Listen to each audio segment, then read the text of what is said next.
My message is El directed mensaje va dirigido específicamente a personas que no son miembros de la Iglesia de Jesucristo de los Santos de los Últimos Días. Me referiré a una pregunta que muchos de ustedes tal vez tengan. ¿Por qué los santos de los últimos días están tan ansiosos por hablarme de lo que creen e invitarme a saber acerca de su iglesia? Ruego que el Espíritu del Señor me ayude a comunicarme debidamente y a ustedes a entender claramente mi respuesta a esta importante pregunta. Los devotos discípulos de Jesucristo siempre han sido y siempre serán misioneros valientes. Un misionero es un seguidor de Cristo que testifica que Él es el Redentor y que proclama las verdades de su Evangelio. La Iglesia de Jesucristo siempre ha sido y siempre será una iglesia misionera. Cada miembro de la Iglesia del Salvador ha aceptado la obligación solemne de contribuir al cumplimiento del mandato divino que el Señor dio a sus apóstoles, según leemos en el Nuevo Testamento. Por tanto, id y haced discípulos a todas las naciones, bautizándolos en el nombre del Padre, y del Hijo, y del Espíritu Santo, enseñándoles que guarden todas las cosas que os he mandado. Y he aquí, yo estoy con vosotros todos los días, hasta el fin del mundo. Amén. Los santos de los últimos días toman seriamente la responsabilidad de enseñar a todas las personas en todas las naciones acerca del Señor Jesucristo y de su Evangelio restaurado. Creemos que la misma iglesia fundada antiguamente por el Salvador ha sido restablecida por Él mismo sobre la tierra en los últimos días. La doctrina, los principios, la autoridad del sacerdocio, las ordenanzas y los convenios de su Evangelio se hallan actualmente en su iglesia. Cuando los invitamos a asistir a la iglesia con nosotros o a escuchar el mensaje de los misioneros, no es nuestra intención venderles un producto. Los miembros de la iglesia no recibimos premios ni puntos extra en un concurso celestial. No procuramos simplemente aumentar el número de miembros. Y lo que es más importante, no intentamos nunca obligarlos a creer en lo que nosotros creemos.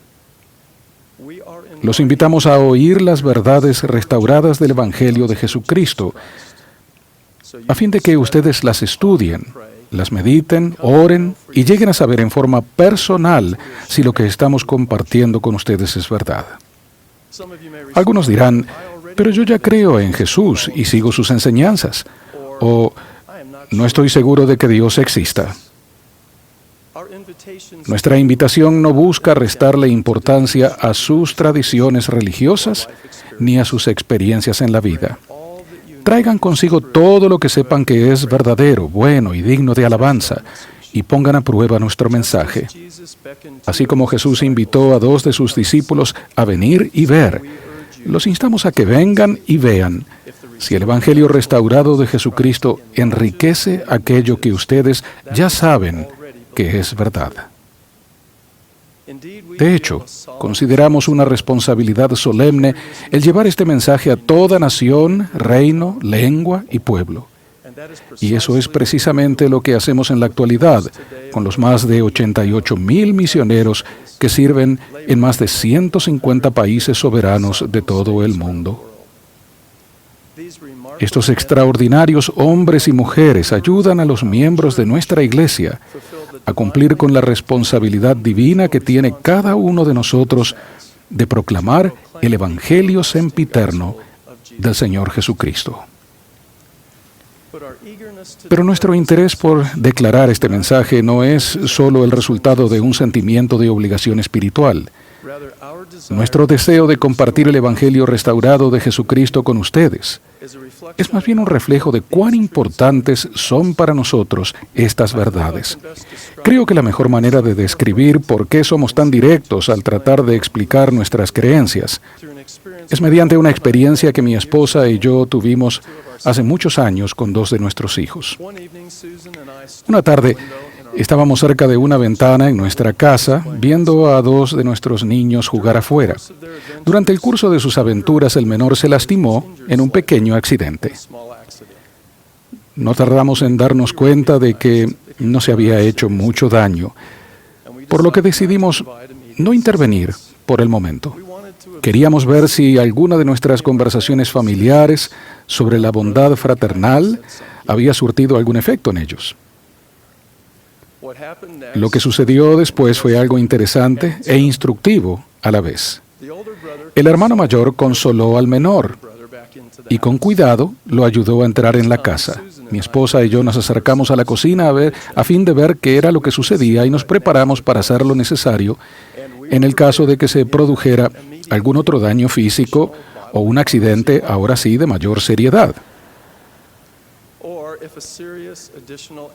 Y allí esperamos.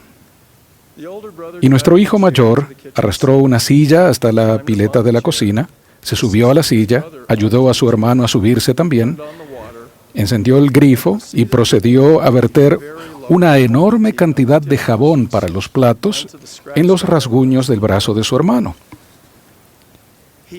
Hizo lo mejor que pudo para limpiarlo. La reacción del hermano menor a ese procedimiento solo puede describirse con precisión valiéndonos del lenguaje de las Escrituras, cuando dicen: y tendrán motivo para aullar, y llorar, lamentar y crujir los dientes. Y vaya si el niño aulló. Después de terminar de frotarlo, le secó el brazo cuidadosamente con una toalla y finalmente cesaron los gritos. Entonces el hermano mayor se subió al mostrador de la cocina, abrió un gabinete y encontró un tubo nuevo de ungüento medicinal. Si bien los rasguños de su hermano no eran grandes ni extensos, el niño aplicó casi todo el contenido del tubo en el brazo de su hermanito, en todo su brazo. No volvieron los gritos, pues era claro que el pequeño, a él le agradaba el efecto calmante de la crema mucho más de lo que había apreciado el efecto limpiador del jabón para los platos. Nuestro hijo mayor volvió al gabinete donde había encontrado la crema y halló una caja sin abrir de vendas estériles, las cuales sacó de los envoltorios y puso alrededor del brazo de su hermano, desde la muñeca hasta el codo. Resuelta la emergencia y con restos de crema y envoltorio por toda la cocina, los dos pequeños se bajaron de la silla felices y con rostros sonrientes. Lo más importante sucedió inmediatamente después. El más pequeño tomó los restos de las vendas y el tubo de crema casi vacío y volvió a salir a donde estaban sus amigos y empezó a aplicarles crema y a vendarles los brazos. A mi esposa y a mí nos sorprendió la sinceridad, el entusiasmo y la rapidez de su reacción. ¿Por qué aquel pequeño hizo lo que hizo? Noten que de manera intuitiva quiso darles a sus amigos lo mismo que le había ayudado a él cuando se lastimó. No hubo necesidad de animarlo ni obligarlo a actuar. Su deseo de compartir fue la consecuencia natural de una experiencia personal muy útil y beneficiosa. Muchos de nosotros, como adultos, nos comportamos igual cuando encontramos un tratamiento o un medicamento que alivia el dolor que tanto hemos padecido, o cuando recibimos un consejo que nos permite encarar las dificultades con determinación y las perplejidades con paciencia. No es para nada inusual que compartamos con los demás algo que nos parezca importante o que nos haya ayudado a nosotros. El mismo modelo es particularmente evidente en asuntos de gran relevancia espiritual. Por ejemplo, un relato en un volumen de escritura conocido como el Libro de Mormón resalta el sueño que tuvo un antiguo líder y profeta llamado Lehi. El árbol de la vida es la parte central de su sueño y es una representación del amor de Dios que es más deseable que todas las cosas y de mayor gozo para el alma. Lehi explicó: y aconteció que me adelanté y comí de su fruto. y percibí que era de lo más dulce, superior a todo cuanto yo había probado antes. Sí, y vi que su fruto era blanco, y excedía a toda blancura que yo jamás hubiera visto. Y al comer de su fruto, mi alma se llenó de un gozo inmenso, por lo que deseé que participara también de él mi familia. La mayor manifestación del amor de Dios por sus hijos es el ministerio terrenal, el sacrificio expiatorio y la resurrección del Señor Jesucristo.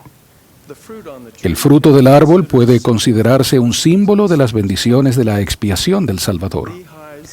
La reacción instantánea de Lehi tras participar del fruto del árbol y experimentar gran felicidad consistió en un mayor deseo de compartirlo con su familia y de prestarle servicio. Así, al volverse a Cristo, se volcó también a amar y a servir. Otro episodio importante del Libro de Mormón describe lo que le sucedió a un hombre llamado Enós, después de que Dios oyera y contestara su ferviente súplica. Él dijo: «Y mi alma tuvo hambre, y me arrodillé ante mi Hacedor, y clamé a Él con potente oración y súplica por mi propia alma. Y clamé a Él todo el día. Sí, y cuando anocheció, aún elevaba mi voz en alto hasta que llegó a los cielos. Y vino a mí una voz diciendo: Enós, tus pecados te son perdonados, y serás bendecido. Y yo, Enós, sabía que Dios no podía mentir, por tanto mi culpa fue expurgada. Y dije: Señor, ¿cómo se lleva esto a efecto? Y él me dijo: por tu fe en Cristo, a quien nunca jamás has oído ni visto. Por tanto, ve, tu fe te ha salvado. Ahora bien, sucedió que cuando hube oído estas palabras, empecé a anhelar el bienestar de mis hermanos, los nefitas. Por tanto, derramé toda mi alma a Dios por ellos.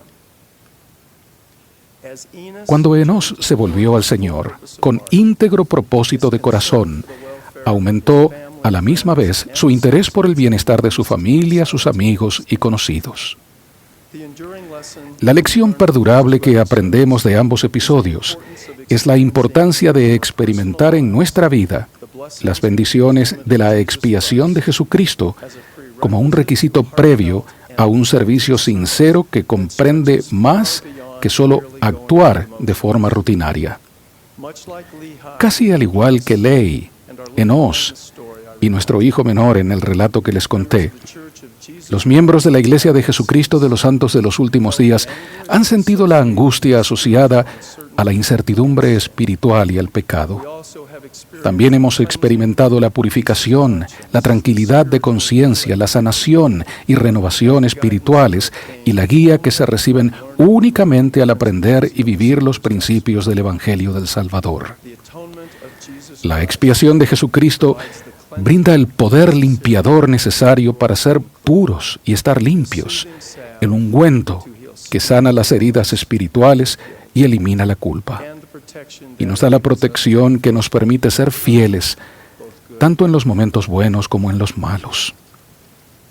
A ustedes, familiares y amigos, que no son miembros de la Iglesia de Jesucristo de los Santos de los Últimos Días, he intentado explicarles las razones fundamentales de por qué somos misioneros. Existe la verdad absoluta en un mundo que cada vez más desdeña y repudia los absolutos. En un día futuro, toda rodilla se doblará y toda lengua confesará que Jesucristo es el Señor, para la gloria de Dios Padre. Jesucristo es absolutamente el Hijo unigénito del Padre Eterno. Como miembros de su Iglesia, damos testimonio de que vive y de que su Iglesia ha sido restaurada en su plenitud en los últimos días. Las invitaciones que les extendemos de aprender y poner a prueba nuestro mensaje son fruto de los efectos positivos que el Evangelio de Jesucristo ha tenido en nuestra vida. A veces podemos parecer inoportunos, bruscos o muy persistentes en nuestros intentos. Pero nuestro único deseo es compartir con ustedes las verdades que son de máximo valor para nosotros. En calidad de uno de los apóstoles del Señor y con toda la energía de mi alma, testifico de su divinidad y realidad. Y los invito a venir y ver en el sagrado nombre de Jesucristo. Amén.